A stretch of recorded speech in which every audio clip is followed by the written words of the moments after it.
AlbionVC's Women in Leadership series. I'm Jess, an investor with Albion, and I'm joined by our talent director, Jane. Hi, Jess. And we are so pleased to have Megan Neale, the co-founder and COO of Limitless, with us today. Hi, Jess and Jane. Lovely to meet you both. Thank you. It's in celebration of International Women's Day, we are hosting a series of conversations with all the female founders and CEOs in the AlbionVC family. So we're really excited today to sort of get to pick your brain about being a founder and then move a bit into a quick-fire round of would you rather questions to learn a little bit more about you personally and your leadership style. So to start, just to introduce Megan and Limitless. Limitless was founded in 2016. Megan is a co-founder and now the COO. This is a cool one. It's an AI-driven gig customer experience platforms. It essentially takes big advocates of certain products or brands or people that know a particular product extremely well and crowdsources them to help them provide support to other users of the product. And they're working with huge brands like Microsoft, eBay, Unilever. And so we just think it's a really exciting business. We invested in 2019 in the Series A, and the business just raised a Series B led by Redline and Genesis in December of 2020. So Megan, you're a domain expert in this overall field. You had 20 years of experience in the industry. Prior to founding Limitless, you had founded Semaphone, another SaaS provider into contact centers. You've been an advisor to big brands like Unilever, and you had scaled a couple other businesses, including HGS, to over 2,000 employees. So that's just a bit of background for our audience. But now that I've bragged on your career a bit, I'd love to hear in your own words, why you decided to found the business. Wonderful. Well, thank you so much for the introduction and also the great explanation of Limitless. Yeah, I think you captured that really, really well. As you said, my background is building and running large scale contact center operations. I've done that for the last 20 plus years. I'm incredibly passionate about the role customer experience has to play in any business's performance and also in our daily lives in terms of how we as consumers interact with the brands that we know and love. One of the challenges that I faced in my career is really how do I create an environment where I can get the best out of people, where an environment where people come to work every day and really want to stay, learn and develop. And one of the biggest challenges in the call center industry now is attrition. People come in, don't stay very long and they leave. And this is a massive problem the whole industry has the world over. So the challenge I set myself along with my co-founder was how can we find a way to fundamentally reward people more for these roles that they hold because they're paid minimum wage the world over. And this is one of the big drivers of this massive attrition problem. And we were completely inspired by the freelance economy. 5 years ago when we founded the business, B2B freelance models really simply didn't exist. We were inspired by Uber and Airbnb. We were inspired by the role of AI complementing humans and how could that create a fully supportive, compliant, secure environment to deliver an Uber-like model for call centers, which is what we challenged ourselves to do. And how can we do it so that people feel like they are adding value to their lives by supporting brands that they love. So our mission is to empower anyone on the planet to earn money for supporting brands that they love. And we are really, really excited about achieving that on a global scale. Oh, that's fantastic. I love the B2B gig economy, sort of being a pioneering service and taking the concept of the gig economy and applying it to B2B. I think that's super cool and really innovative. So to get into your experience as a founder a bit, what would you say was the most unexpected thing about your first year? I have thought about this. I think part of the benefit we had as experienced founders, I'm going to say that, as you said, we're very experienced in the domain. So we really knew very, very clearly what the market needed. And we felt that our solution was a great fit for that. But of course, no one knew and understood what gig CX was. It wasn't a term. We found a million different ways of describing it, but it still didn't land with everybody. But theoretically, the concept of customers helping other customers and getting paid on demand for that, people could understand. So the biggest thing I think I learned during that period is just keep going. Every day is a new day.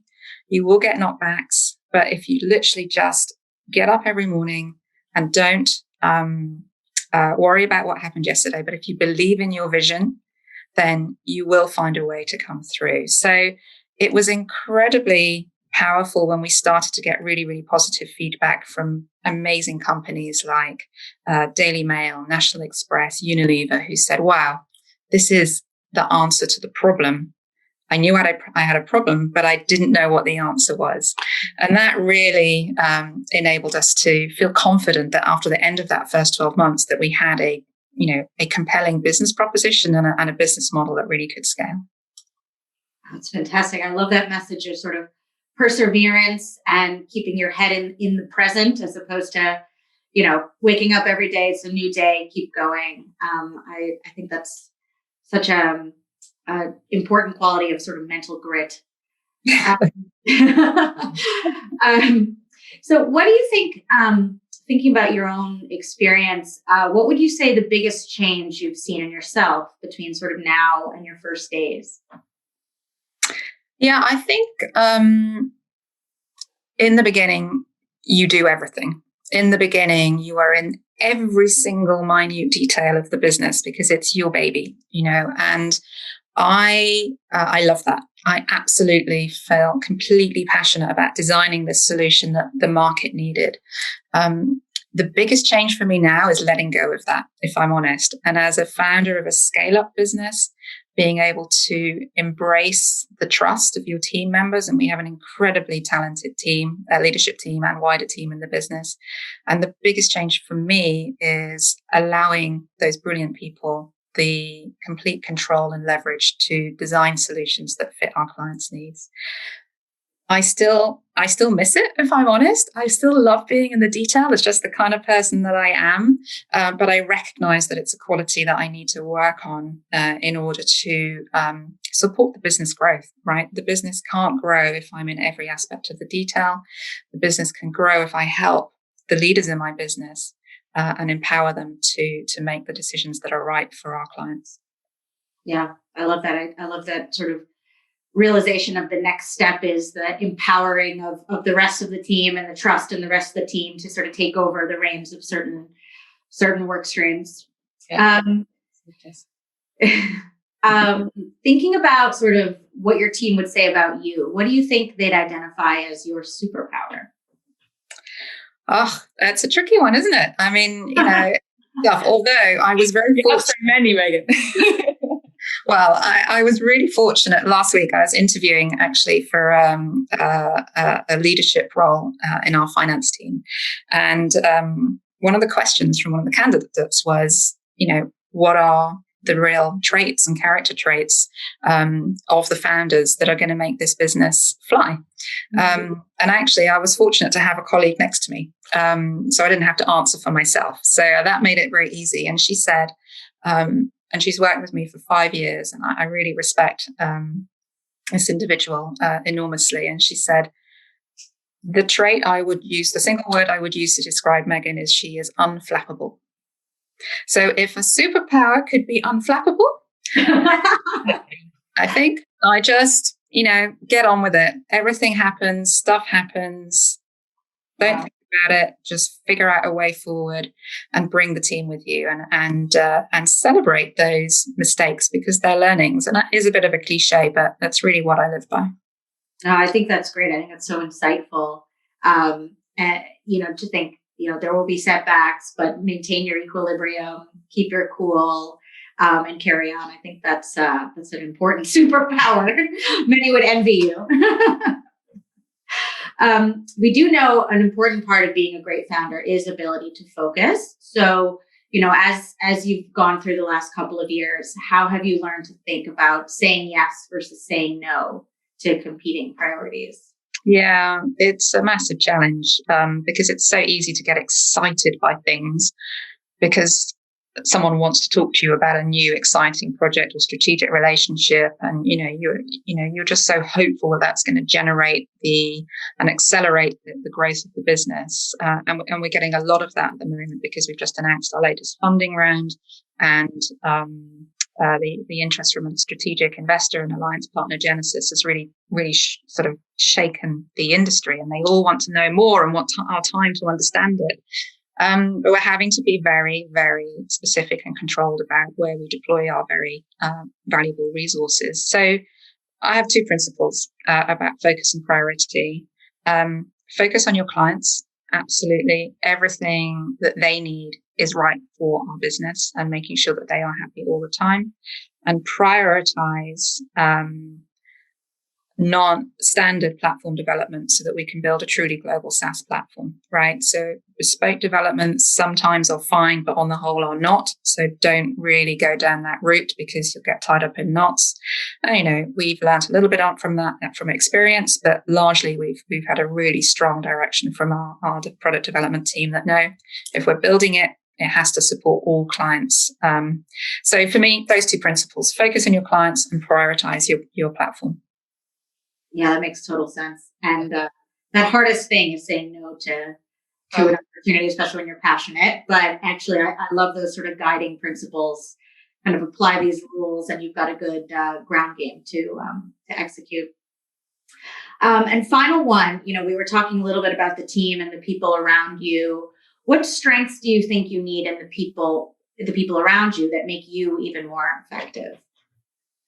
Yeah, I think it's really good to think about this stuff, actually, because you don't, you just think, I love working with this team. They challenge me, they inspire me. We've got complementing skill sets. I mean, I've worked with my co-founder for over 20 years. So Roger and I were in our previous business together. And we recognized, fairly early on that our skill sets were just a perfect blend. He's an impeccable commercial, strategic decision maker, and I love the product, the client services, and the operations. That is for me where I just get a real kick out of a sense of satisfaction of building a business that delivers perfect customer experience all the time. But actually, the quality, I think, when I really thought about it, that really makes us gel is just that we have that same vision. And everyone in our team has the same vision. So we all bring different things to the table, but we all know where we're going. And that just makes it a great place to be, really, really fun. And, we don't always get it right, but largely we know where we're going. So, yeah, well said. That is exceptional and yeah, so insightful, Megan. It's clear that you've established not just a rapport with Roger, but with the team, and your emotional maturity, frankly, when it comes to crafting your own leadership style, which again is something that when you're running around a gazillion miles an hour is so hard. It's easy not to pay attention to it, but it's clear that you've been really thoughtful in that. So very inspiring. We talked about the Would You Rather game, so I'd love to dig into that as a kind of an interesting way to get your insights into sort of more hard choices that you've had to make in terms of your leadership style. So let's get going on that first, and then a bit more into you, that perhaps unknown qualities that people don't know about you that we'll do after they've seen this. So leadership then, as a Would You Rather game. So would you rather hire for high EQ or IQ? I'm going to go EQ. And the reason is I'm in the space of customer experience, which is all about relationships, right? So if we can't build brilliant relationships with each other, with our clients, we aren't really practicing what we preach. And I'm a big believer that if you have a high EQ, then you are likely to have a good IQ, because I think it takes a level of intelligence to reach that level. So I'm going to go with EQ. Oh, well said. Well said. You got both in. How, in terms of getting things done or doing things right, would you rather do the former or the latter? Would you rather get things done or do things right? I am a massive believer of done is better than perfect. Yeah. Massively. Because so I was going to say, how do you mitigate for the fact that some things aren't done? You've got to go home, when some things are like, we really just got that out. How do you mitigate for that? What do you mean when something's half done and not quite finished? I mean, I'm a big list maker, big kind of sense of satisfaction. And if something's only half done, then still 50% of it is done. So you can half tick it off your list. And therefore, I still get that satisfaction of knowing it's on its way to completion. Maybe that's just me. Yeah. No, I love that. That organized, that inner drive, as you say, to stay calm in the face of a barrage of requests, and as you say, still see the positive that it's half done. I love it. So would you rather hit your goals or hit your numbers but mistrust your team, or trust your team but miss the number? To me, that's an obvious one. It's all about trust, and if you can't trust each other to know and have honest conversations about why you are not hitting your number and put plans in place to rectify that, then I can't imagine the alternative of achieving a number and having that sense of discourse amongst the team. I've been in my sort of 25 years of working with startups, I've done so much thinking about trust because it's vital. What's your view of when you know you have trust? When do you know you have trust? I think partly it's a feeling, probably mostly it's a feeling more than anything. For me, trust is about when someone feels comfortable being vulnerable with you on a one-to-one level, and when people in a team feel confident and comfortable sharing what they're concerned about without the concern about any negative reaction to that. So I trust and respect your view on something. I trust you to back me when I need support, and I trust in you to help me achieve my goals in life. And I think those three things are really, really important. But I work really hard with my team to really understand them personally in terms of their own goals, and therefore at different times in the stage of their, whatever they're working on, or even their career progression, there's an opportunity to understand what matters to them. And that goes a long way, I think, in just building a trusting relationship over time. So inspiring, Megan. You've blended together their respect, you've blended together EQ, you've blended together team number one, the mission alignment, but then and still a space for somebody's own desires or drivers to be present. I love it. Really inspiring. Thank you. So you've got to do both as a founder, but would you rather be infectiously positive and persuasive, or analytically decisive? I'm going to try not to think about this one too hard, because of course you want to be both. Like the nice place to be. I think I am more on the analytically decisive. I have a maths background. I think that's I'm a data-driven person. I need data in order to then layer on top the emotional feelings and application, and then I can make my decision. Yeah, amazing. And I love that there's, as you say, there's different shades of grey there. Not that it's grey is a great colour. I was trying to think of another word, but there is you can lead from a place of being analytically decisive, and it still gets the results you want. Amazing. So, riffing off that, would you rather have inconsistent and creative genius in your team, or the accountability and consistency of results that comes, perhaps without the flair that you often need in startups? You do need flair, most definitely. You need that inspiring individual, group of individuals. But I was really actually inspired many years ago by reading one of Google's first books around the concepts of naives and divas, where you can have brilliant people who are very impactful in the organization, but not always positive influences on the culture of the business. So I am definitely more in the camp of consistent results from trusted people, because then if you can build that trust in that relationship, allow them to blossom, I believe everybody can be inspirational. They just don't always have that. Many people are introverts and just it doesn't come naturally. You need to give them the space to enable them to talk about a subject matter that they're passionate about, and then they will inspire others. So it's the extrovert tendencies, absolutely fine. Everybody's different. We need a blend of those skill sets in the team, but I think everybody has that capability in them if they're given the stage. Well said. Or it makes me want to go and work and be part of your team. How inspiring. Brilliant. So now we're going to get, your team's going to love this now. We're going to ask you questions, the quickfire round of would you rather for you, Megan. So don't think about this too much. It is, just the insight into you, and I'll try not to ask too many probing questions afterwards. You ready? Yeah, let's go for it. I love it. Would you rather learn a new spoken language or a new computer language? So I have had the real luxury of working in Belgium and Germany, where I tried very hard to learn a language, and I got to a level, but it was pretty bad, I have to say.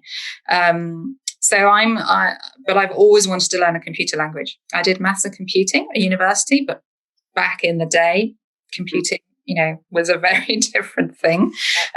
So actually, I'd really love to learn Python. I just think that is really cool stuff that I don't think, maybe one day when I have a bit more time, I'll get into. But yeah, if it could happen instantly, I would love it. Wonderful. On your bucket list then. Yeah. Would you rather be poor and work at a job you love, or rich and work at a job that you hate? Definitely poor and love. Yeah. And, I spent 20 years working in contact center areas where, the overall standards of earning potential for many people are low, and it's one of the best places to be. So much energy and so much opportunity. Wonderful. How about this? Would you rather have a pause button on your life or a rewind? Definitely pause.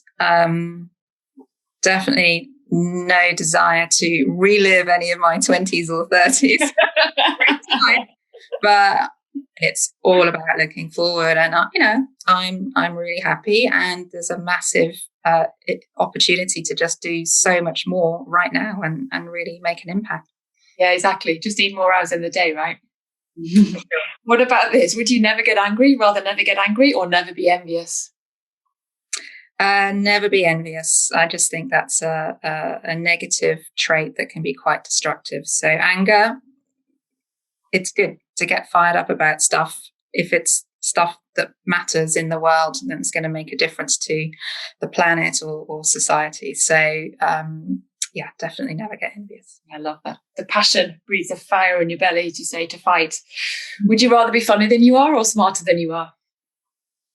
I'm going to go with smarter, definitely. I just think God, imagine if how many more brain cells, how much more you could do. So yeah, more could help. And then also a bit of a dichotomy. Would you rather never age, which is not perhaps quite so useful for the brain cells, but or never need to sleep to function? I'm really cool with aging. I just think, that the older you get, the more mature you get, the more confident you get, the more you can help people. So I would definitely like to have 24 hours in my day right now, for sure. So that's my choice. Wonderful. Would you rather die in 20 years with no regrets or live to 100 and have lots? I want to live forever. I'm so nosy about what's going to happen in this world. And I really I want to know. I can't bear not knowing. Love it. Would you rather be in the history books for doing something really terrible, or die and be forgotten? Very comfortable with dying and being forgotten, I have to say. That's the natural order of life, and so will be it. What a joy. It's been so lovely to talk to you today. Thank you so much for sharing all of those in such a calm and totally persuasive way. So you've got both of those things, no question. Thank you for having me. It's been great fun.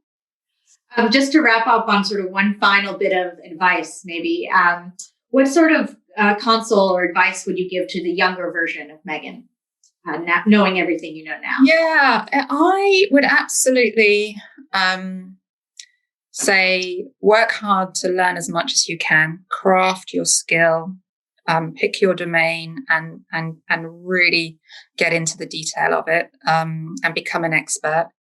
But don't try to change who you are. And I think I spent a lot of time in my early years thinking I needed to be more corporate, was the term we used to use then. I needed to be more rigid, more comfortable with conflict, because those were the traits that I was observing in other clients and other businesses. And that wasn't me. It just wasn't me. So, and I thought for a long time I needed to change that. And then at one point I realized, no, I can be me and I can still be really successful. Oh, I think that's fantastic. Sort of to be true to yourself, learn as much as you can.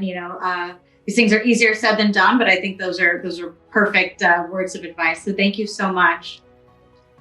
You've inspired us. Love it. Great. We all want to go work at Limitless now. Yeah, please, anytime.